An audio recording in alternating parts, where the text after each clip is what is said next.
Good to be back. It is? Yes, it is. Today we talk about strategy number 20 from the 33 Strategies of War by Robert Greene. Strategy number 20 is to maneuver them into weakness. This is the ripening for the sickle strategy. Ripening for the sickle. The sickle is that farm tool, right? So you're maneuvering them into a position where you can take them out. Mow them out. Brilliant. You know, one of the biggest takeaways I got of this is that the reason Napoleon was so successful is that he looked at almost every possible outcome so that when the enemy, the opponent, came with a surprise attack or something, he already had thought of that. He already had prepared and he was able to maneuver and adjust accordingly. Nothing really caught him off guard. One of the things that I struggle with, as you know, when we play chess, is that I'm looking at every possible outcome that I take too long to make a move. So how do you make decisions and look at all the angles, but yet make decisions quickly, which I know you do. How do you do it? I'm not sure I look at all the angles. I used to try to look at all the angles and took forever to make a decision too. As I have gotten older, I've realized that, in my personal opinion, getting into the game is more important than waiting for the perfect moment. Excuse me. So, like for example, this property we just bought. I ended up paying more money for it than I wanted to, but I wanted the property. And my reasoning was, if I don't get this property now that it's available, and I do have it in escrow, and I let this go for a few dollars, right? I probably will never be able to own it again, because the opportunity won't come up, because the person that was going to buy that property will most likely be an owner user. Then I would never have access to that property. They would keep it. Yeah, so I'm looking at things way different, Mike, than when I was your age. Way different. So you're looking at somebody that before I made a move, whether to buy a business or buy a property or invest in this, I would do a T-chart. And I would get a simple 8.5 by 11 sheet, and I would put pros on the left and cons on the right, divide it down the center and say, what are the pros for getting this? What are the cons for getting this? And if there were a lot more pros than cons, I would go for it. That's when I made things easier for myself. Because if you do it mentally and this and that, you're going to get paralyzed, because it's never going to be a perfect. Yeah. But in case of war, you need to adjust and you need to be mobile. That's what the chapter said, right? Don't get trapped into a corner or into a narrow space, So it's brilliant. If you can take those off, because that's going to be messing up the microphone. Okay. One of the things that being too rigid was something that Greene talked a lot about. Don't be too rigid, but don't be too loose either with your plan. So what you're saying is that your way of assessing, let's say, a move is very different now than before. Before you analyzed it, you looked at, let's say, all the angles. A lot more things. Now you're, I guess, willing to... you're able to maybe take a hit better than in the past? Or why do you think that it's your way of analyzing a move? Because the game of chess, I make a move, you make a move, and I'm thinking, okay, all of these are possible outcomes, and I'm taking too long to make my next move. It's difficult to play with you. It is. Well, in the game of chess, But I'm sure that that applies to my life too. I'm trying to be better at making faster decisions, and I do make decisions. I'm not a, what's it called? Paralysis by analysis. type of person. I'm not a paralysis by analysis, but I could make decisions quicker. So what would you suggest that I do? Well, you bring up chess several times. So in chess, what I try to do is control the center of the board. I figure if I'm controlling the center of a board, I have a better chance of a certain attack. And in the past, I've been more a person to jump in and have not had all the angles figured out.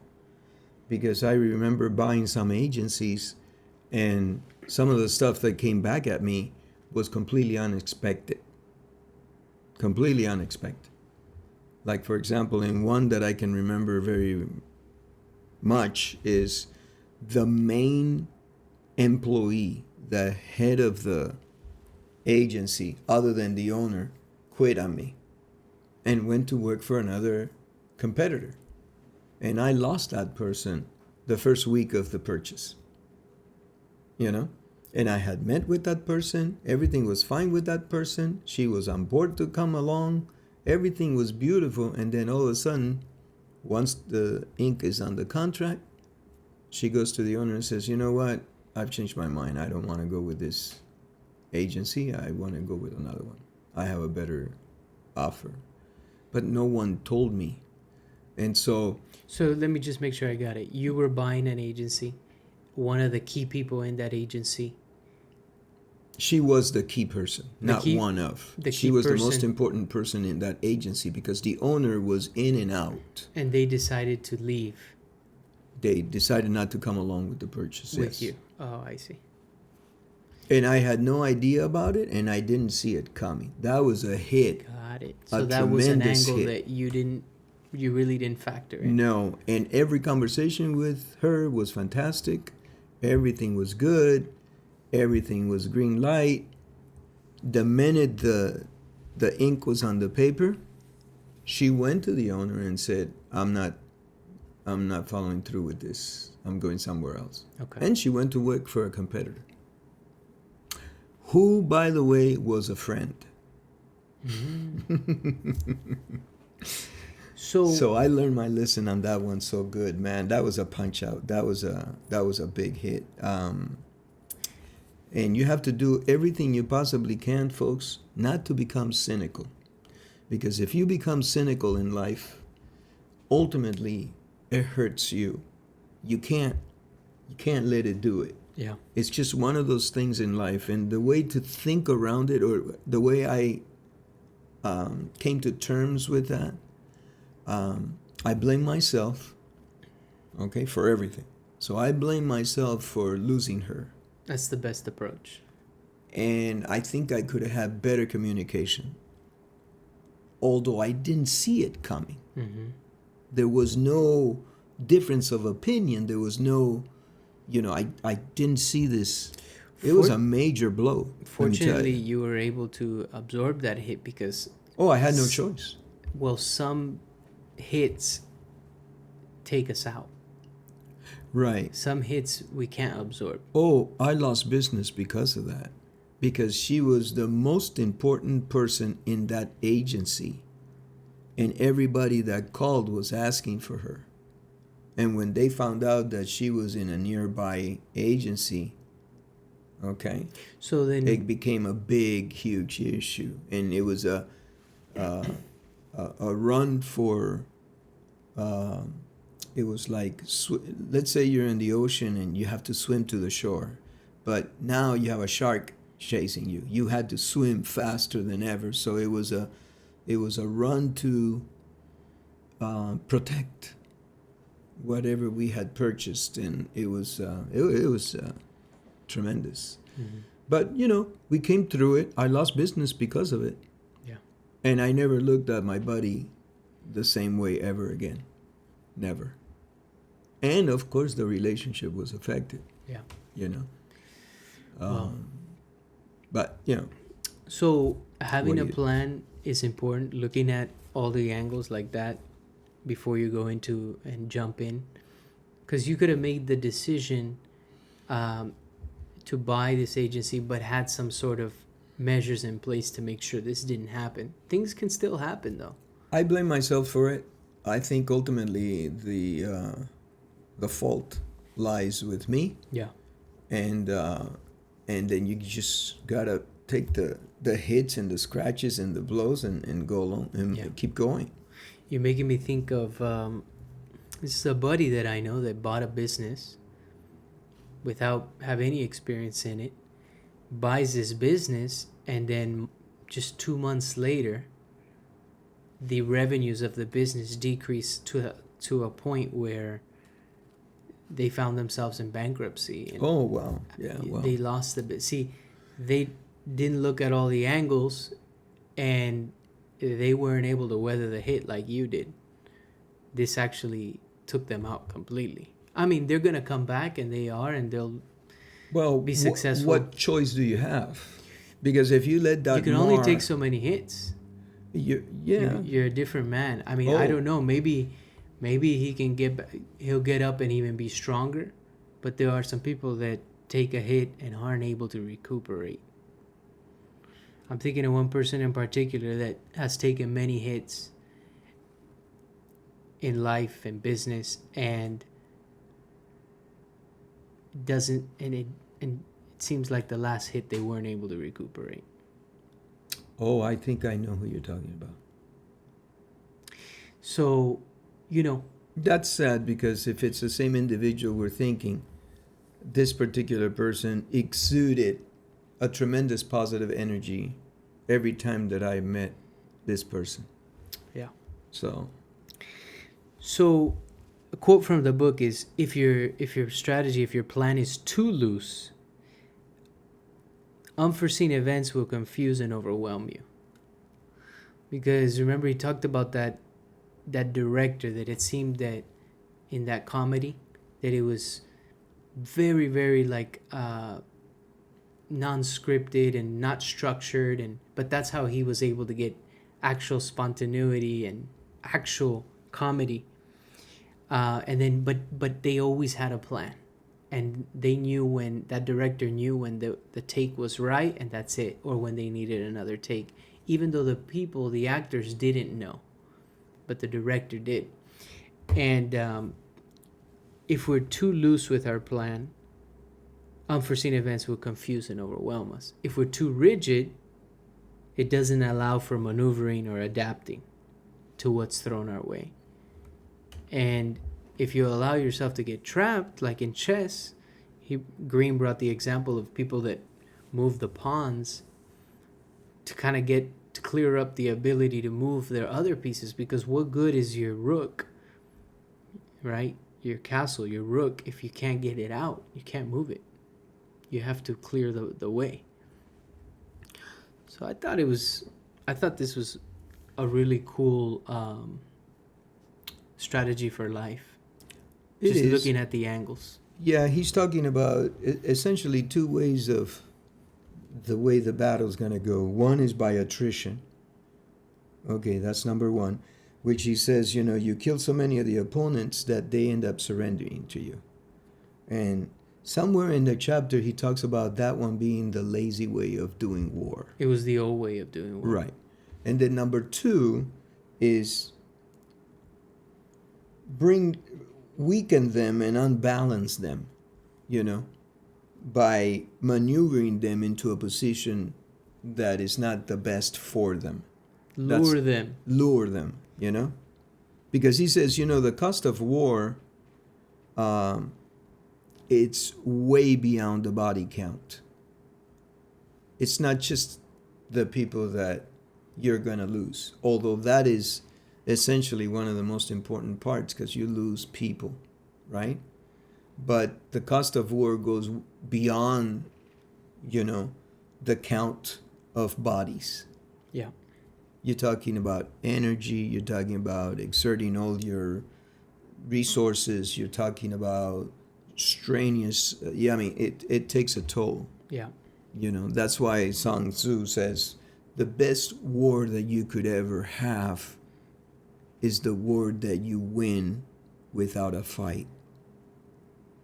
And a lot of people don't understand that. Neither did that young samurai. What do you mean you win without a fight? That's impossible. You have to fight in order to win. Yeah. You know?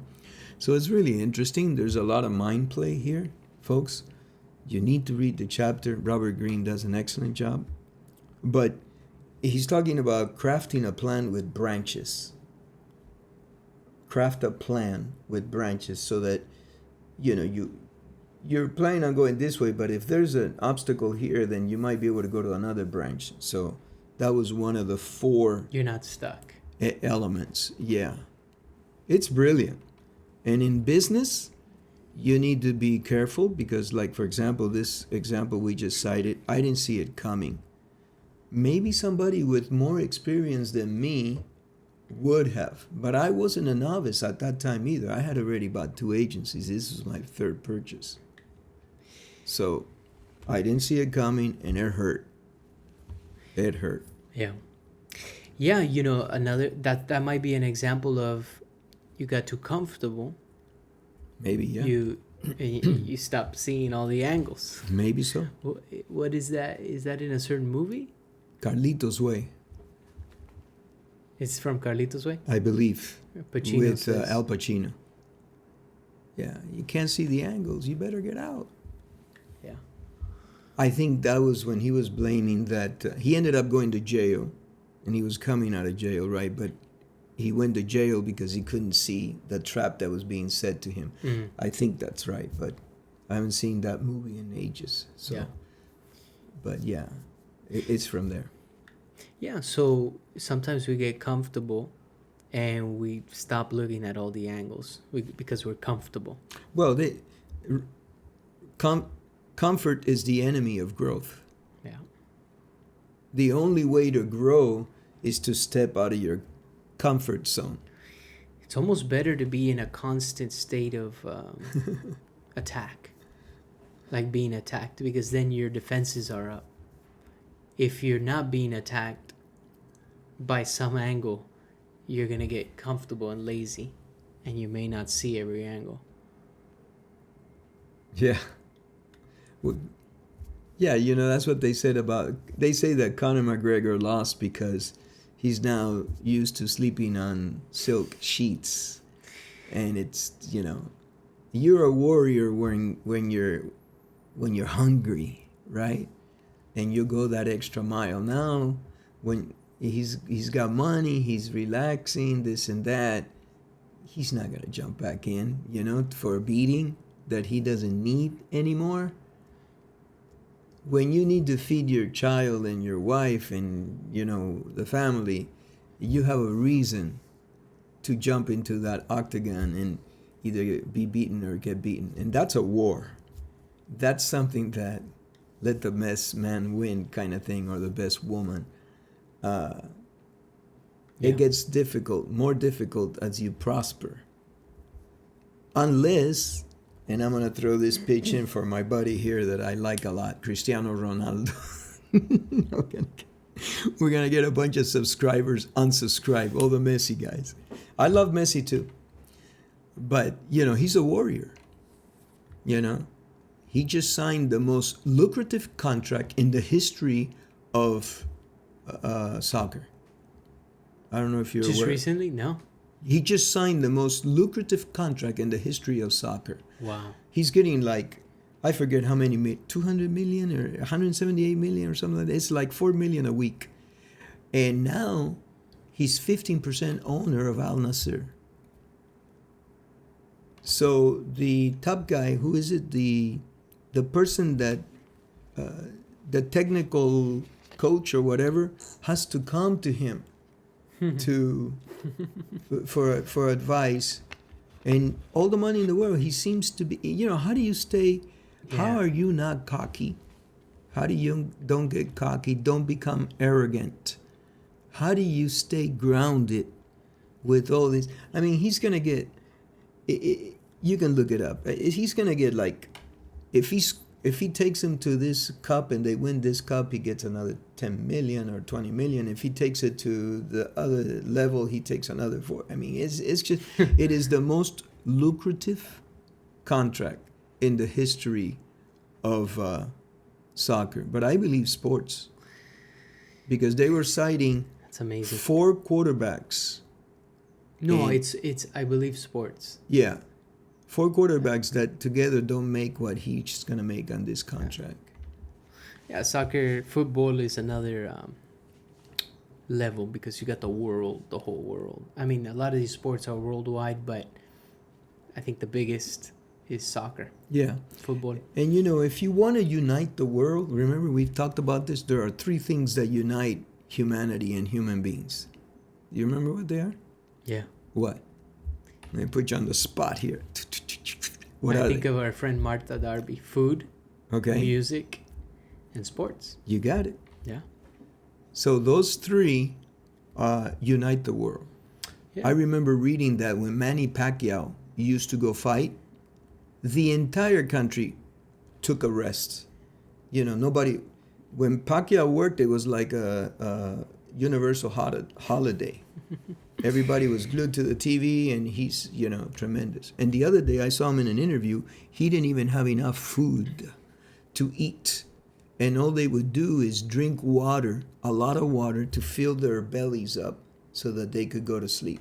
Wow. That's how dirt poor this man was. And he was talking about the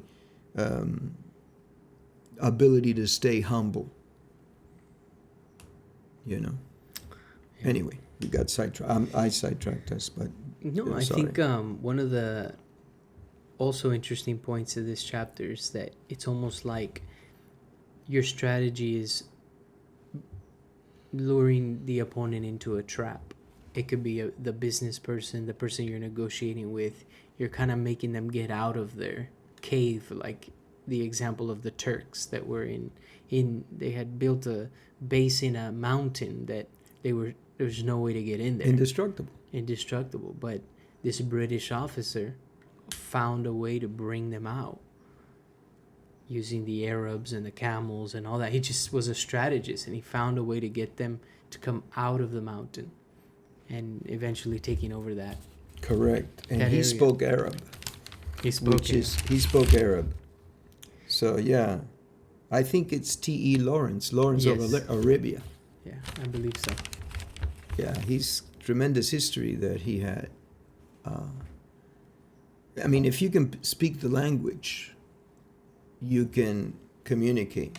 Because he was able to raise an army from the locals, which became extremely powerful. Yeah. So yeah, you lure them Out or Out. in or whatever the case. or in, whatever the case is, yeah. Yeah. Or you make them look like a fool, like the example we gave of FDR. You know, FDR, I guess in his re-election, Yes. went silent for a long period of time. And it allowed this other person running to kind of come out with some bland stances. Right. Now- Well, you were talking about me the other day. This is a very interesting point. Because you said we had a meeting with someone and they were expressing their opinion over something, and I was very quiet.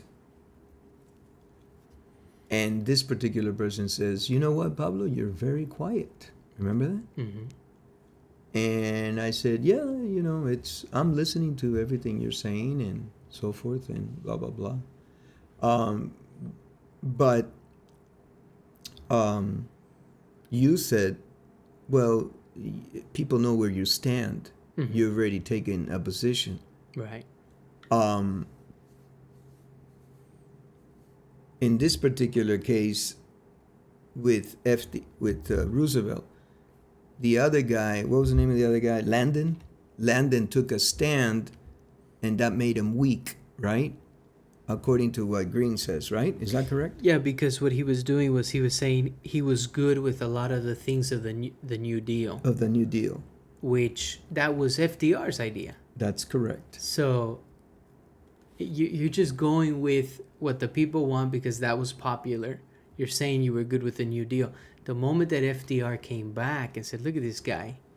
He even supports my ideas. He has no experience, but he thinks that he can do my ideas better than me." No originality. No originality either. How is he going to Then run the country? he started to move more towards his own ideas and kind of talking away from the New Deal.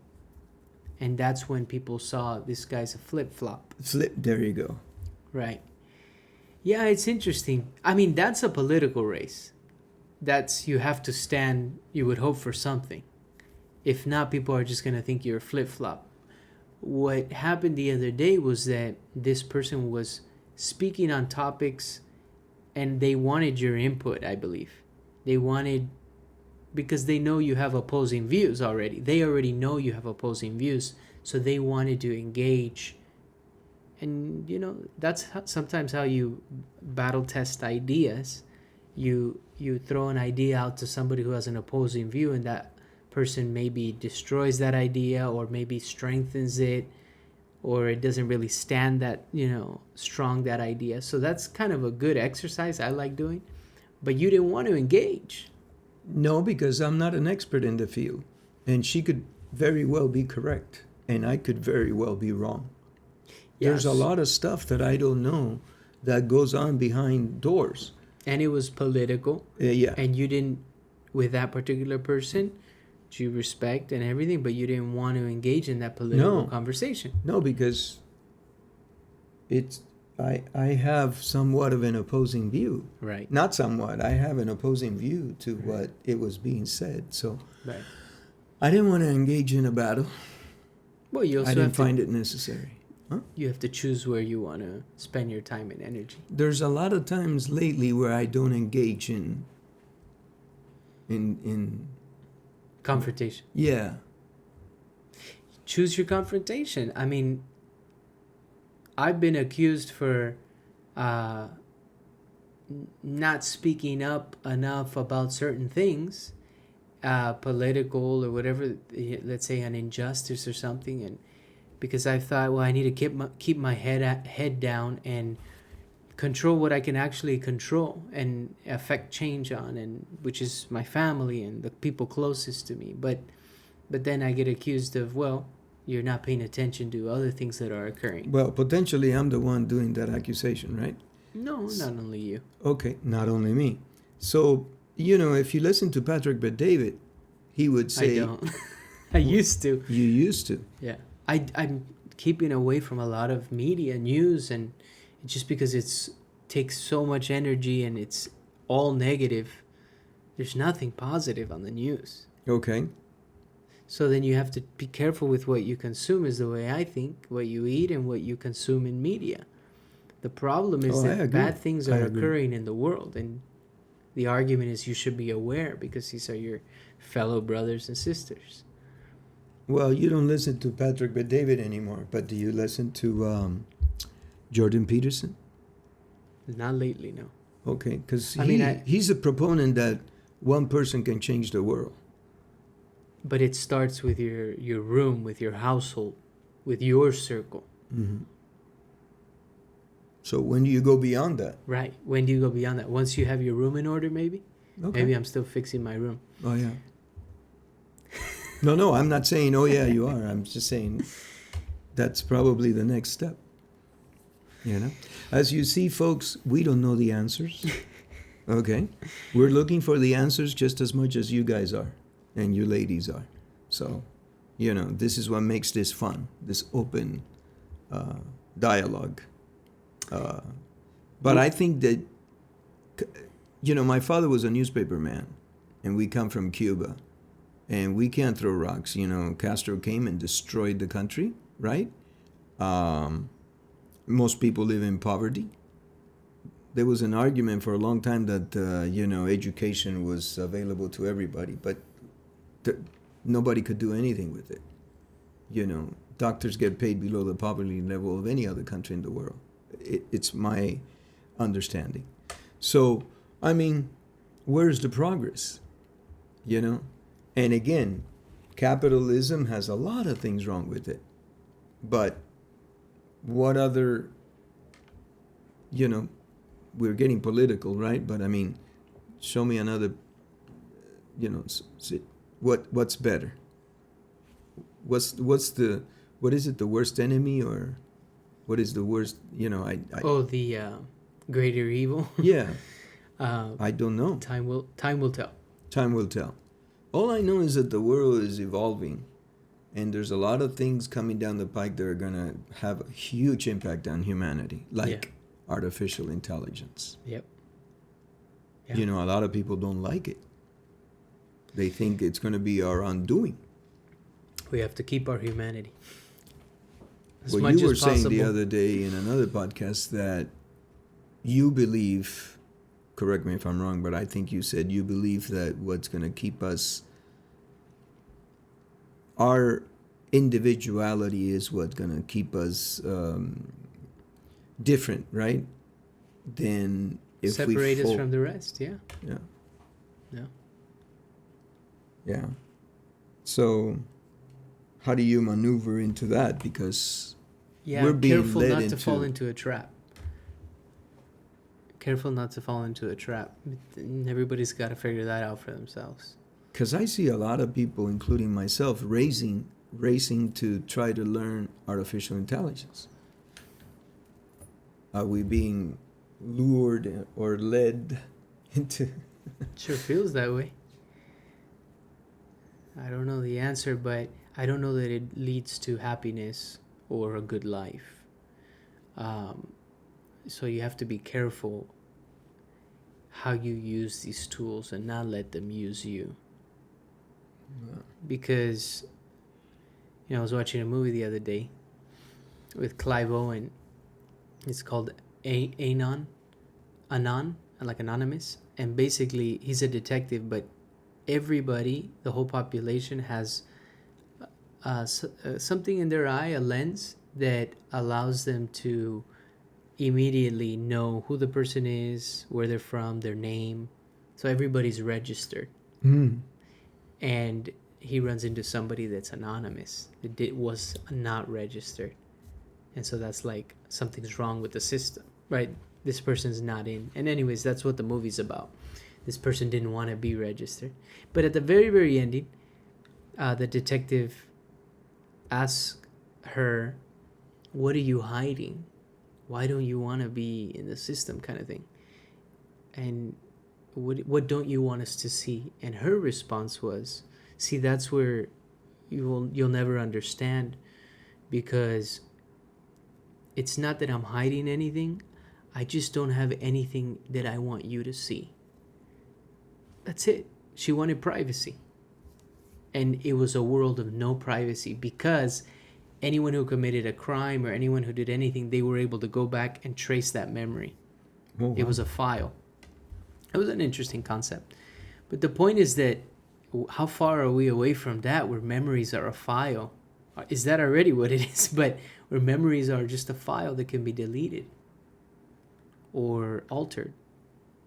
And these Google lenses already are doing what I'm referring to in this futuristic movie. The Google lens are glasses that you can put on. From what I understand, you look at things, it's recording.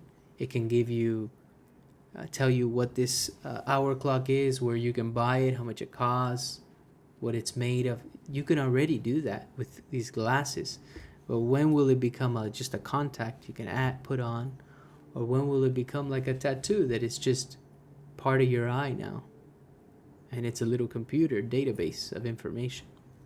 I was reading an article about artificial intelligence because, as you know, I want to continue to learn things. And so to keep my mind active, I think it's important for those of us that are in our 60s. It was very interesting because, it was very basic, and it was saying, look, artificial intelligence is going to take away a lot of jobs. And what do those people that are going to find themselves jobless do? What are they going to do?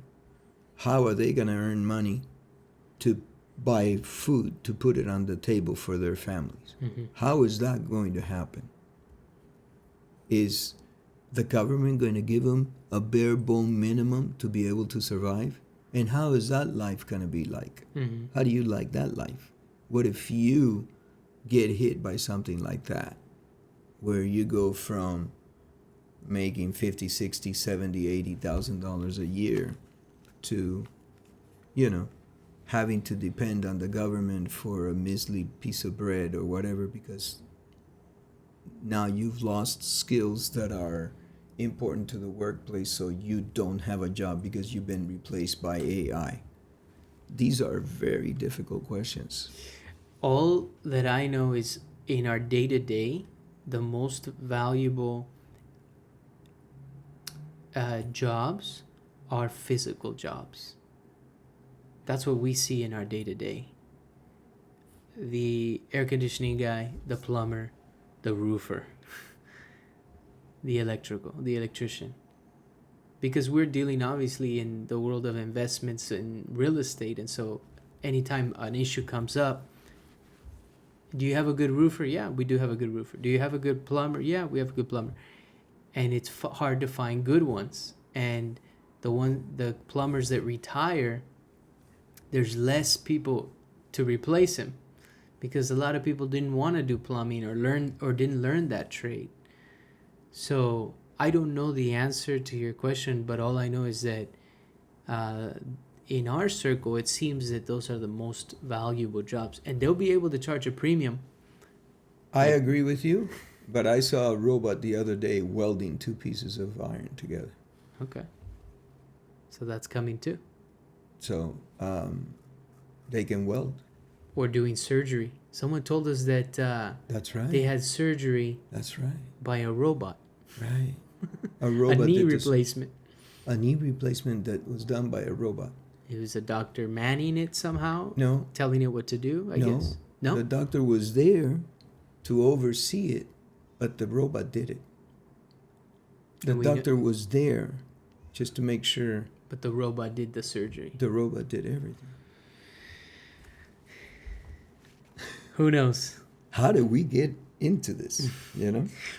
Well, because our existence in business and in life, but let's say in business is you have to provide value, and then you're compensated for it, you make money.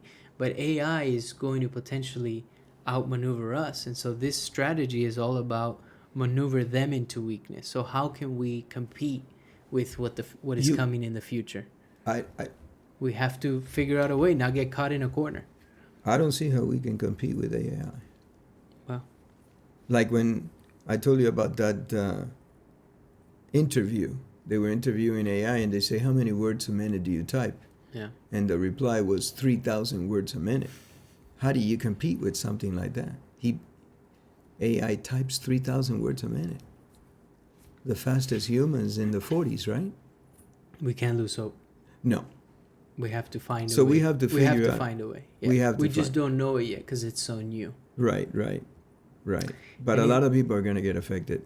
Oh, for sure. It's already happened. Packaging, stuff like that. Jobs that don't require... They're labor intensive, I'll tell you that. Yeah, so let's see what happens. Anything else you want to throw in? No. Okay. Can't lose hope. No. Keep fighting the good fight, okay? Be positive and keep going through the strategies to prepare yourself for what's coming. Absolutely. Thank you.